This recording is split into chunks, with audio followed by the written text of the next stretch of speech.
दोस्तों, गुरु आश्रम में महर्षि वाल्मीकि। दोस्तों, द्वारका प्रसाद की बुद्धि शैतानी कामों में कुछ अधिक ही तेज थी। अपने किसी भी शत्रु को उन्होंने गांव में पनपने नहीं दिया था। यही कारण था कि उनके नाम का सिक्का गांव में चलता था।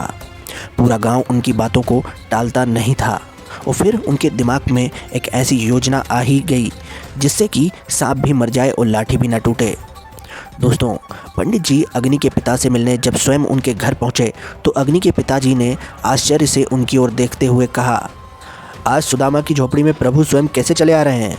सच पूछते हो मित्र, हमें तो अपने बेटे अग्नि ने अपनी शक्ति से खींच लिया है। हमें ऐसे ज्ञानी बालक को देखने के लिए आए हैं। ऐसी क्या बात है मेरे बेटे में जो आप खींचे चले आ रहे हैं? हीरे की पहचान केवल जौहरी को ही हो जाती है रामलाल जी। हम ब्राह्मण हैं, ज्ञानी की पहचान कर सकते हैं। ऐसी क्या बात हो गई पंडित जी? आप नहीं जानते कि आपका बेटा इस समय पूरे गांव में कितना प्रसिद्ध हो चुका है, मगर आपके सामने तो वह बच्चा ही है, एक छोटा बालक। तभी तो मैं आपके बेटे के बारे में आपसे कहने आया हूँ। कहें क्या आज्ञा है? रामलाल जी, मेरी सलाह मानोगे तो? आप तो हमारे पूज्य हैं, आप जो भी हुक्म देंगे मैं मानने के लिए तैयार हूँ। तो फिर आप इस बुद्धिमान बच्चे को इस गांव से निकालकर मुनि आश्रम में भेज दो। वहां जाकर ये बच्चा ज्ञान प्राप्त करके किसी दिन महान विद्वान बनेगा। अग्नि के पिता ने पंडित जी की बात सुनी तो कुछ देर के लिए सोच में पड़ गए। रामलाल जी, आप क्या सोच रहे हैं? कुछ नहीं, बस यूं ही सोच रहा था कि मैं अपने बेटे के बारे में कुछ भी तो नहीं जानता था। अब आपने ही मुझे बताया कि वह इतना बड़ा ज्ञानी बालक है। मैंने आपसे पहले ही कहा था कि हीरे की पहचान केवल जौहरी ही कर सकते हैं।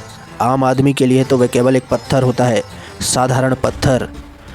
धन्यवाद जो आपने मेरे बेटे के गुणों को जान लिया। रामलाल जी, आपका बेटा बहुत नाम पैदा करेगा, इसकी प्रशंसा सारा संसार करेगा। ऐसे विद्वान युगों युगों के पश्चात ही संसार में पैदा होते हैं। अपने बेटे की प्रशंसा सुनकर हर पिता ही प्रसन्न होता है। रामलाल जी, पंडित द्वारका प्रसाद जैसे ज्ञानी के मुख से ये सब सुनकर बहुत खुश हो रहे थे। इसका सबसे बड़ा कारण था कि वे मन के बहुत साफ थे। उनके मन में किसी प्रकार की खूट नहीं थी।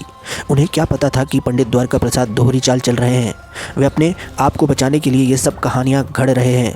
मुनि आश्रम में अग्नि को शिक्षा प्राप्त करने के लिए भेजना तो कोई बुरी बात नहीं थी। शिक्षा प्राप्त करना हर मानव का धर्म है।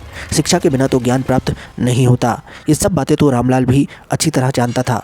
उसे भी अपने बेटे का भविष्य उज्जवल बनाना था। आज पंडित जी ने आकर उसे जैसे नींद से जगा दिया हो। उस बेचारे सीधे साधे आदमी को क्या पता था कि पंडित द्वारका प्रसाद दोहरी चाल चल रहा है। अग्नि के पास तो ज्ञान है, वह पंडित द्वारका प्रसाद के पास नहीं है। जैसे ही अग्नि बड़ा हो जाएगा वैसे ही उसके ज्ञान का प्रकाश चारों ओर फैल जाएगा। फिर लोग उसका सम्मान न करके अग्नि का ही सम्मान करेंगे। इसलिए उसे अग्नि को अपने रास्ते से हटाना ही था। रामलाल की अपनी ज़रूरत थी, द्वारका प्रसाद की अपनी। इन दोनों के बीच में फंसा हुआ था बेचारा अग्नि। वैसे भी अग्नि को इन सब बातों की कोई चिंता नहीं थी कि उसके बारे में कोई क्या सोचता है।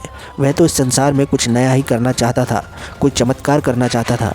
फिर बड़ों की बातों में दखल देना वह उचित नहीं समझता था। इन दोनों ने मिलकर यही अंतिम निर्णय कर लिया था कि अग्नि को गुरु आश्रम में ही शिक्षा प्राप्त करने के लिए भेजा जाए।